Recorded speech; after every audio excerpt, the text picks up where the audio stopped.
নমস্কার বন্ধুরা। বন্ধুরা দেখুন, আজকে এই যে ডুমুর পেড়ে নিয়ে এসেছে আমার শাশুড়ি মা।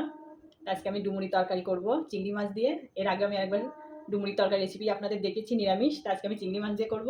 তার আগে ডুমুরটা কেটে নেব। এই দেখুন বন্ধুরা, আমি সেই ডুমুরটা কেটে হালকা সিদ্ধ করে নিয়েছি। এখানে আমি ডুমুর করে আলু কেটে নিয়েছি। এই যে চিংড়ি মাছ নিয়েছি, চিংড়ি মাছটা লবণ হলুদ মাখিয়ে ভেজে নেব। এখানে আমি কড়াইটা বসিয়ে দিয়েছি, সর্ষের তেল দিয়ে দেবো।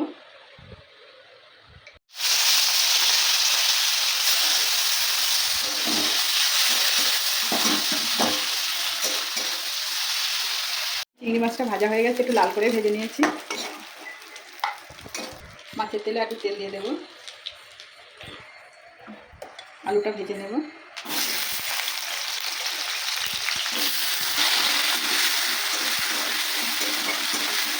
আমি আলুটাও লাল করে ভেজে নিয়েছি। এই তেলের মধ্যে আমি জিরে দেব,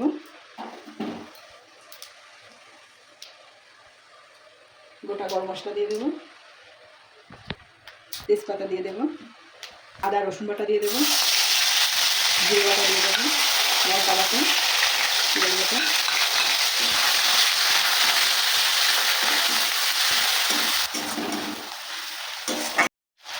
লবণ দিয়ে দেবো, হলুদ গুঁড়ো। মশলাটা ভালো করে কষিয়ে নিতে হবে। এই মশলাটা ভালো করে কষিয়ে নিয়েছি, ভাজা আলু দিয়ে দেবো। এই যে বন্ধুরা দেখুন, আলুটা দিয়ে মশলা ভালো করে কষিয়ে নিয়েছি। এখানে সিদ্ধ করা ডুমুর দিয়ে দেবো।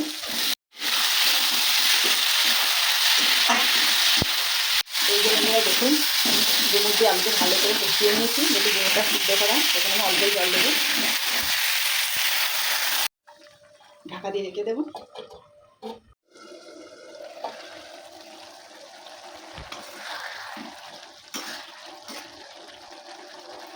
এই যে বন্ধুরা, আলুটা সেদ্ধ হয়ে গেছে,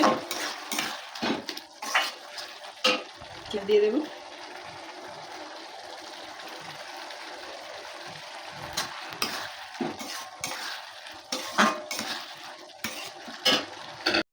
এদিকে আমার ডুমুরের তরকারিটা হয়ে গেছে। দেখুন বন্ধুরা, দেখতে কিন্তু অন্যরকম লাগছে। ডুমুর খেতে এমনি খুব সুন্দর লাগে, তাতে এত চিংড়ি মাছ।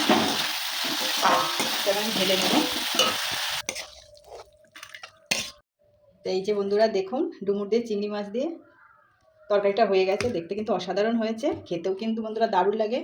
তা বন্ধুরা, কে কে ডুমুরি তরকারি খেয়েছে অবশ্যই কমেন্টে জানাবে। আর নতুন বন্ধু হলে অবশ্যই সাবস্ক্রাইব করবে। আর পরের রেসিপি কী করবো অবশ্যই কমেন্টে জানিয়ে দেবে।